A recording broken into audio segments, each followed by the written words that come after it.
திரளாக கூடியிருக்கின்ற நாம் தமிழ் கட்சியினுடைய அடலேயர்களே, தாய் தமிழ் உறவுகளே, பனையபுரம் கிராமத்தினுடைய பெரியோர்களே, தாய்மார்களே, வாக்காளர் பெருமக்களே, நெருப்புரை ஆற்ற காத்திருக்கின்ற தமிழகத்தினுடைய எதிர்கால நம்பிக்கை நெருப்பு தமிழன் செந்தமிழ் சீமான் அவர்களே, உங்கள் அத்தனை பேருக்கும் நான் சார்ந்திருக்கின்ற ஆதித்தமிழ் விடுதலைக்கு சார்பாக என்னுடைய புரட்சிகர வணக்கத்தையும் வாழ்த்துக்களையும் தெரிவித்துக் கொள்கிறேன். முதலிலே என் உரையை தொடங்குவதற்கு முன்பாக 2 விடயங்களை உங்கள் நினைவுக்கு கொண்டு வந்து சொல்லிவிட்டு தொடரலாம் என்று நினைக்கின்றேன். ஒன்று,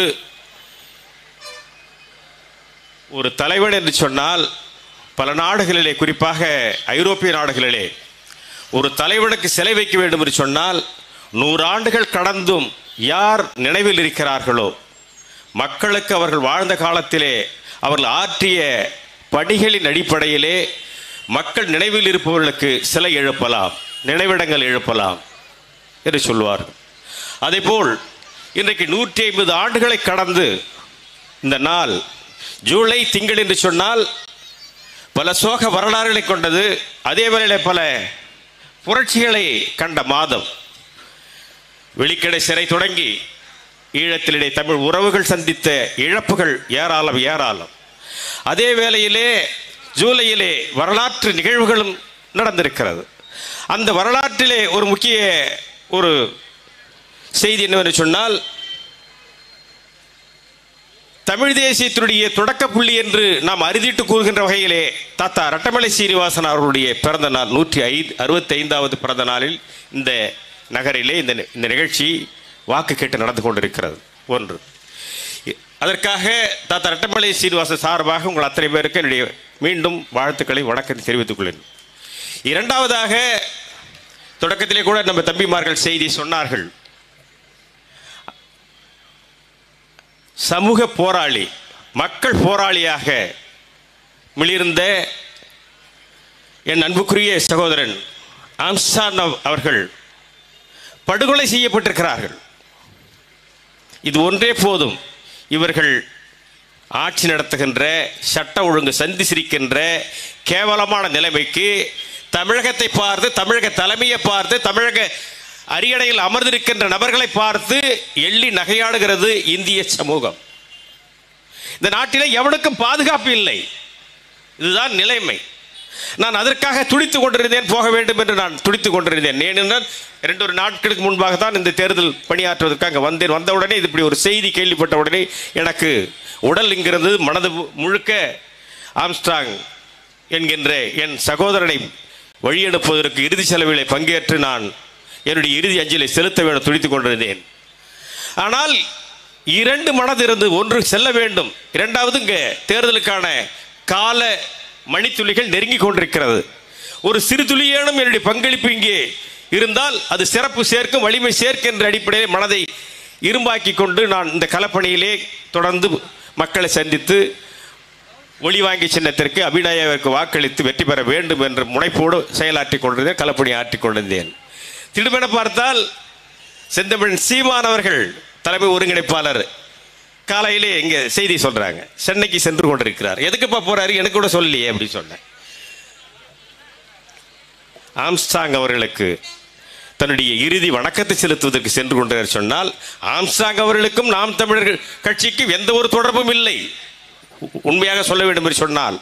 ஆனால் சமூகம் கடந்து, காலம் கடந்து, கட்சி எல்லைகளை கடந்து, சாதி எல்லைகளை கடந்து, மத எல்லைகளை கடந்து, மனித மாண்போடு நிற்கின்ற, அவனுடைய அரசியலை மதிக்கின்ற ஒரு மாண்பாளன் தமிழகத்திலே, தமிழக அரசியலிலே முதல் முறையாக நாம் செந்தமிழ் சீமானை பார்க்கிறோம். தான் ஆடவில்லை என்றாலும் தசையாடு என்கின்ற வகையிலே ஒரு ஆதித்தமிழன், ஆதித்தமிழ் சமூக மக்களுக்காக தன்னுடைய வாழ்க்கையை அர்ப்பணித்த ஆம்ஸ்ட்ராங் இறப்பு என்பது என்னால் ஏற்றுக்கொள்ள முடியாது, என்னுடைய கருத்தை பதிவு செய்ய வேண்டும் என்று சென்றதோடு மட்டுமல்லாமல் தன்னுடைய நாம் தமிழ் கட்சி சார்பாக தன்னுடைய அஞ்சலியை அங்கே செலுத்தி அந்த தொலைக்காட்சியில் என் சார்பாக சேர்ந்து அங்கே அஞ்சலி செலுத்திவிட்டு உரையாற்றினார். எல்லோரும் ஒரு செய்தியை சொல்லிக் கொண்டிருந்தான். காவல்துறை எழுதி வைத்த வசனப்படி கருணாநிதியுடைய செல்லமகன் ஸ்டாலின் என்ன சொன்னாரோ அந்த வசனத்தை திருப்பி திருப்பி திருப்பி திருப்பி ஒப்பித்துக் கொண்டிருந்தார்கள். என்ன சொன்னால் 3 முறை அவருக்கு எச்சரிக்கை நாங்கள் கொடுத்தோம். காவல்துறையுடைய கடமை என்ன? எச்சரிக்கை கொடுப்பது முடிந்து விடுகிறதா? அவர்களை காப்பாற்றுகின்ற கடமையும் பொறுப்பும் காவல்துறைக்கு இருக்கிறது அல்லவா?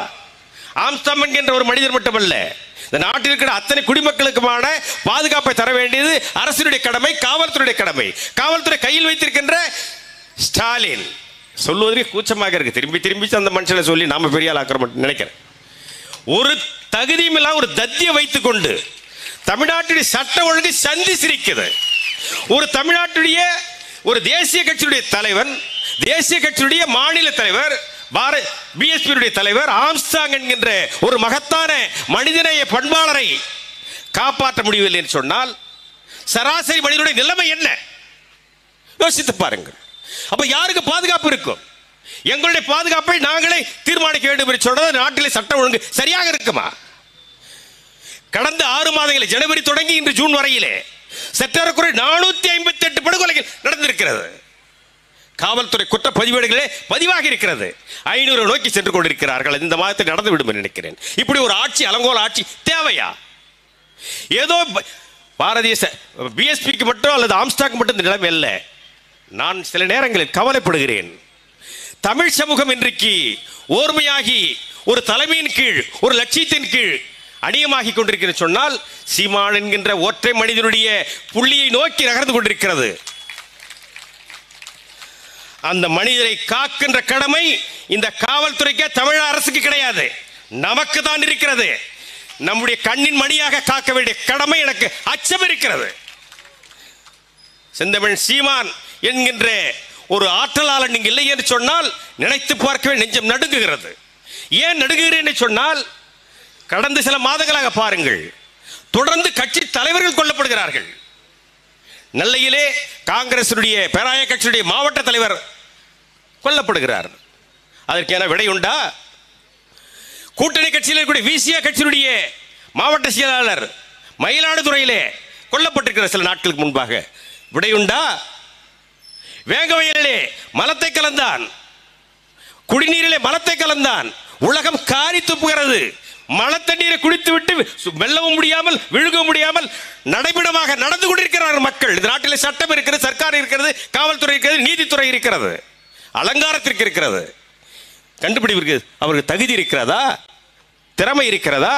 மனசாட்சி இருக்கிறதா? இப்படியெல்லாம் இருந்தால் இவர்களை யாரை நம்புவது? எப்படி உனக்கு ஏதோ தப்பி தவறி ஆட்சி பொறுப்புக்கு வந்துவிட்டது காரணத்திற்காக ஒரு துளியளவும் சொல்ற இல்லாமல், அந்த காலத்திலே நீங்கள் நாடகங்கள் பார்த்திருப்பீர்கள். ஒரு மகாராஜா வேடம் போட்டவன் வந்து நிற்பான். யார் எங்கே என்று சொல்லுவான். உடனே அங்கே ஒரு பப்புன் வந்து நிற்பான். ஐயா சொல்லுவான். மாதம் மும்மாறி பொழிந்ததா? அட முண்டமே, மழை பெய்தா வெயில் அடிக்க தெரியாம ஒரு மந்திரி, நீ அமைச்சரே, நீ அரசனா இருந்திருக்கிறியே அப்படி நம்ம கேள்வி பேசுவோம். அப்படிப்பட்ட கேவலமான நிலைமை தமிழ்நாடு நடக்குது. தமிழ்நாட்டில் சட்டம் ஒழுங்கு எப்படி இருக்குது? மழை பெஞ்சா, வெயில் அடிச்சா, விவசாயி செத்தானா, குடிகார செத்தானா, இதுல கவலை கிடையாது. எத்தனை டாஸ்மாக்ல எத்தனை கோடி கலெக்ஷன் ஆகிருக்குது. அப்ப இந்த அரசை பற்றி சொல்லணும் சொன்னா அளவுகோல் சொன்னால் 5 சீல் அடைக்கலாம். நீங்க 5 சீனா வேற நினைச்சுக்காதீங்க. Corruption, collection, commission, crime, contract. இதுக்கு எல்லாத்துக்கும் சேர்ந்து ஒரு டெண்டர், எல்லாத்துக்கும் ஒப்பந்தம் தான். கொலை பண்றதுக்கு ஒப்பந்தம், கமிஷன் வாங்குறதுக்கு ஒப்பந்தம், கலெக்ஷன் பண்றதுக்கு ஒப்பந்தம். ஆக ஒரு டெண்டர் கவர்மெண்ட் நடந்து கொண்டிருக்கிறது. இந்த டெண்டர் கவர்மெண்ட் தம்பிக்கு சொன்னீங்க 520 வாக்குறுதி கொடுத்து ஆட்சி பொறுப்புக்கு வந்தான்னு சொல்றீங்களே, அந்த ஆளுக்கா மறந்து போச்சு. நேற்று என்ன சாப்பிட்டு கேட்டா இன்னைக்கு தெரியாது. அப்படிப்பட்ட நிலைமையில் இருக்கக்கூடிய இந்த நேரத்தில் தான் இங்கே ஒரு இடைத்தேர்தல் வந்திருக்கிறது. இந்த இடைத்தேர்தல் என்பது அவர்களை எடை போட்டு பார்க்கின்ற தேர்தல், உரசி பார்க்கின்ற தேர்தல். அவர்களுக்கு சரியான பாடம் புகட்ட வேண்டும் என்று சொன்னால், அவர்களுக்கு சவுக்கொடி கொடுக்க வேண்டும் என்று சொன்னால், உறங்குகிறவர்களை உசிப்பிட வேண்டும் என்று சொன்னால், ஒரு சட்டமன்ற உறுப்பினரை கேள்வி கேட்கின்ற ஒரு சட்டமன்ற உறுப்பினரை, இதுவாறு தமிழ்நாடு சட்டமன்றம் பார்க்காத ஒரு உறுப்பினரை அனுப்பினால் அவர்கள் அங்கே இப்படித்தான் சட்டமன்ற உறுப்பினர் இருக்க வேண்டும் என்கின்ற இலக்கணத்தை, புதிய வரலாற்றை தமிழக சட்டமன்றத்திலே செந்தமிழ் சீமான் என்கின்ற பல்கலைக்கழகத்திலே பயின்ற மாணவி எங்கள் அன்பு தங்கை அபிநயா அங்கு நிறுவனம் செய்வார். எதிர்க்கட்சிகள் வெளிநடப்பு செய்கிறார்களோ இல்லையோ, ஆனால் அங்கிருக்கின்ற ஆளுங்கட்சியர்கள் கண்ணையும் காதையும் மூடிக்கொண்டு துண்டை காணாம் துணியை காணாம் என்று ஓடுகின்ற நிலைமையை உருவாக்கும். ஓஹோ, சட்டமன்ற உறுப்பினர் என்று சொன்னால் இப்படித்தான் இருக்க வேண்டும் என்கின்ற படிப்படை அவர் கற்றுத் தருவார். அதற்கு நாங்கள் உத்தரவாதம் தருகிறோம். ஏதோ சிறுபிள்ளை மாதிரி இருக்கிறது என்று நீ நினைக்கலாம். ஆனால் ஒரு சின்ன தீக்குச்சி தான் காட்டை இருக்கிறது. அது தழலாக இருக்கின்ற வரை ஒளியாக இருக்கும். அது பற்றி பரவினால் ஒரு காட்டையை எரிக்கும். அந்த வகையிலே ஒரு தீக்குச்சியாக, ஒளி பிழம்பாக, ஒளி சுடராக எங்கள் அன்பு தங்கையை நாம் தமிழ் கட்சியுடைய பிரதிநிதியாக செந்தமிழ் சீமான் பாசறையில் பயின்ற இந்த ஒரு போராளியை நாங்கள் அந்த சட்டமன்றத்துக்கு அனுப்புகிறோம். அன்பு தம்பிமார்களே, தாய்மார்களே, பெரியோர்களே, உங்களை அன்போடு நான் கேட்டுக்கொள்கிறேன். வருகின்ற 13ஆம் தேதி, தேர்தலுக்கு பிறகு 13ஆம் தேதி நிச்சயமாக நான் நம்புகிறேன் மக்களோடு பேசிய வகையிலே தமிழகம் ஒரு அதிர்ச்சியை சந்திக்கும். தமிழகத்திலே நாம் தமிழ் கட்சிக்கு ஒரு இன்ப அதிர்ச்சியை கொடுப்பார்கள் என்று நினைக்கிறேன். எந்த உறுதியின் அடிப்படையிலே சொல்லுகிறேன் சொன்னால், தமிழ்நாட்டிலே இந்த இடைத்தேர்தல் அறிவித்த பிறகு பிரதான எதிர்க்கட்சி அதிமுக இல்லாமல் ஒரு தேர்தல் நடக்கிறது. எவ்வளவு பெரிய கேவலம்! உங்களுடைய யோக்கியதை தெரிந்திருக்கிறது. களத்திலே நீங்கள் நியாயமாக நடந்து கொள்ள மாட்டீர்கள், அயோக்கியத்தை செய்வீர்கள், அடாவடி செய்வார்கள், வம்படி செய்வீர்கள், வன்முறையை விளைவிப்பீர்கள் என்று விலகி கொண்டார்கள். ஏன் விலகி கொண்டார்கள் என்று சொன்னால், அடுத்து விஜயகாந்த் தேமுதிகவும் விலகி இருக்கிறேன் சொன்னால், நாமெல்லாம் இவனுக்கு ஈடு கொடுக்க முடியாது, இந்த சண்டியனை எதிர்கொள்ள வேண்டும் என்று சொன்னால் சரியான போராளிகள் செந்தமிழ் சீமான் தலைமையிலான நாம் கட்சி தமிழர் கட்சியுடைய பிள்ளைகள் அங்கே களத்திலே சவுக்கொடி கொடுப்பார்கள். எங்கள் குரலாக நீங்கள் ஒளியுங்கள் என்கின்ற அடிப்படையில் தான் நம்மை பிரதிநிதியாக ஆக்கியிருக்கிறார்கள். ஆக அத்தனை வாக்குகளும் ஒளி வாங்கி என்று சொல்கின்ற மைக் சின்னத்திலே வருகிற 10ஆம் தேதி நிச்சயமாக அளிப்பார்கள். அந்த நம்பிக்கை எனக்கு இருக்கிறது. மீண்டும் ஒரு முறை உங்களுக்கு நினைவுபடுத்துகிறேன். அன்பு தாய்மார்களே, பெரியோர்களே, மறந்து மறந்து விடாதீர்கள். இந்த collection, corruption, commission, cutting, criminal கூட்டத்தை கூண்டோடு அடித்து விரட்ட வேண்டும் என்று சொன்னால் அதற்கு ஒரு பானைக்கு ஒரு சோறு என்கிற பதமாக எங்கள் அன்பு தங்கை அபிநயாவை வாக்களித்து வெற்றி பெற செய்து சட்டமன்ற உறுப்பினராக அனுப்பி வையுங்கள். அந்த வரலாற்று வாய்ப்பு உங்களுக்கு வந்திருக்கிறது. அதை சரியாக பயன்படுத்திக் கொண்டு நாம் தமிழ் கட்சியுடைய வரலாற்றிலே பக்கங்களிலே பொன்னெழுத்திலே பொறிக்கக்கூடிய ஒரு இடத்தை விக்கிரவாண்டி தொகுதி, விக்கிரவாண்டி இல்லை, இது நிச்சயமாக வெற்றி வாண்டியாக நிரூபிப்பதற்கான ஒரு வாய்ப்பை பயன்படுத்திக் கொள்ளுங்களை சொல்லி நன்றி கூறி விடைபெறுகிறேன். நன்றி, வணக்கம்.